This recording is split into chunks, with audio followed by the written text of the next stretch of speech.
umiiwas sa mga investigasyon, tumatanggi sa mga invitation ng binuo ng Office of the President na ICI, Independent Commission for Infrastructure, pwede ng pagdudahang sila guilty o kawalan ng respeto sa gobyerno naghahanap ng katarungan, katotohanan, pananagutin ng mga may sala sa nawawalang pera dahil ng taong bayan gawa ng graft in corruption sa mga proyekto ng gobyerno.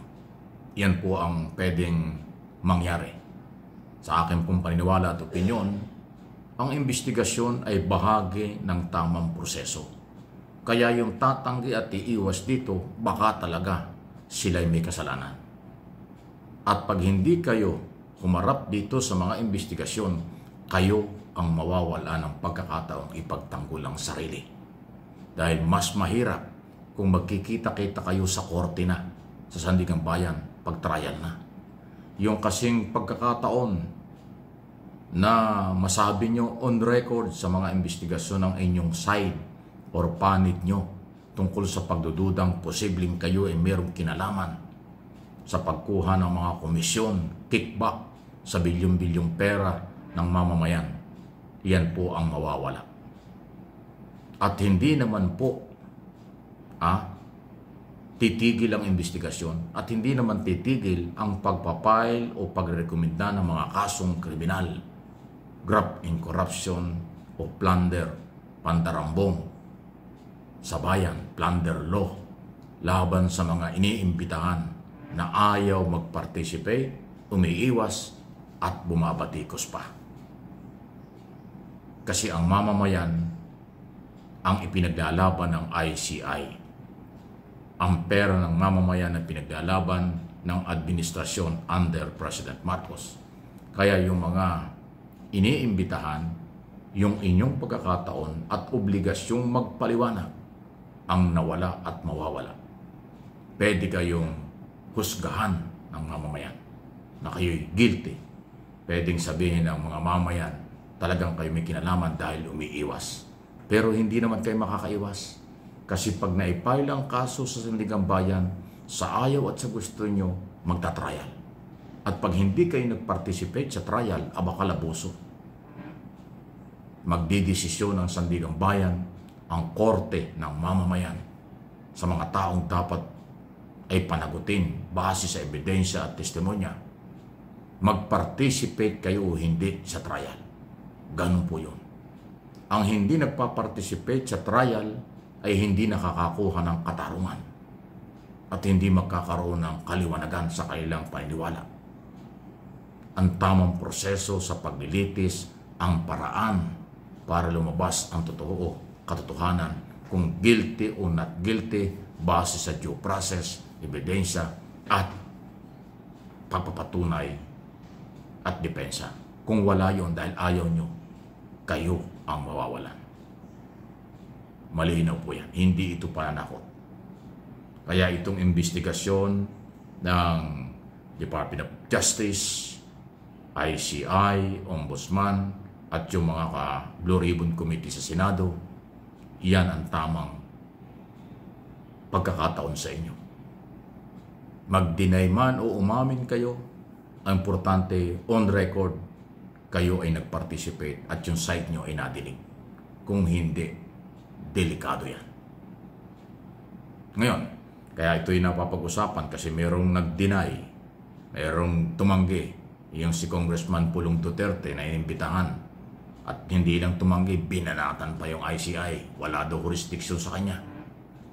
Para bang sinasabi niya na kahit na under executive order yung itong ICI number 94 at yung authority ng Pangulo ay parang hindi niya nirerespeto. Expected yan kasi Duterte siya. Pero ang paghahanap ng katotohanan ay hindi maaapektuhan. Dumating o hindi, laitin man o banatan ni Pulong Duterte ang ICI, siya yung mawawalan. Tulad na sinabi ko doon sa nakaraang video. Hindi ang Estado at hindi ang mamamayan. Mananagot sa korte ang kahit sino. Yan po yun. Di ba? Ano pong inyong masasabi dito? please like and share. Salamat po sa mga subscribers, followers natin sa ating mga channel at mga viewers sa buong mundo. Ginagawa ko po ito para sa inyo, hindi para sa akin ito. Kasi sabi nga ng Pangulong Marcos, napakarami ngayon ng fake news. Hindi makontrol ng gobyerno ang fake news. Kaya nga nanawagan na ang Pangulo sa mass media, tulungan siya. Tulungan ng gobyerno laban sa fake news. Kasi may mga sektor na ang trabaho talaga gumawa ng fake news. I-destabilize ang gobyerno. Lumpuhin ang gobyerno sa magitan ng fake news, hindi ho magtatagumpayan. Dahil ang katotohanan kailanman ay hindi pwedeng pagtakpan. At yan ang ginagawa natin dito sa channel. Kahit sino, kahit taga-gobyerno, kahit malapit sa Pangulo, kahit kamag-anak ng Pangulo, kahit sino pa pagpalpak, pag mali sa akin. Si Pangulong Marcos lang ang tinutulungan ko dahil naniniwala akong tama ang kanyang ginagawa. From day one, voluntary akong sumuporta sa kanya until now at tuloy-tuloy yan.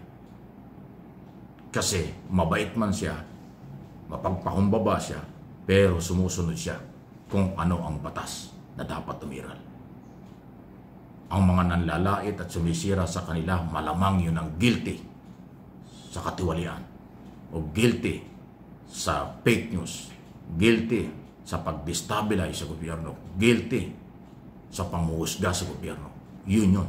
Pero kung matino ka, may pagmamahal ka, may malasakit ka sa bansang ito at sa ating Pangulo, taas noo haharapin mo kahit sino, kahit anong oras. Kaya dito sa aking mga channel, hindi ako natatakot kahit kanino sa inyo. Lalo na ho yung mga kurap o abusado.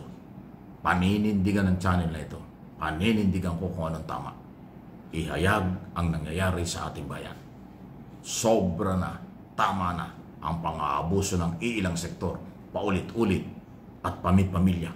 Kaya nga sinusuportahan ko yung ipairal na yung political dynasty, ipagbawal sa pamilya hanggang 4th degree na relasyon ipagbawal.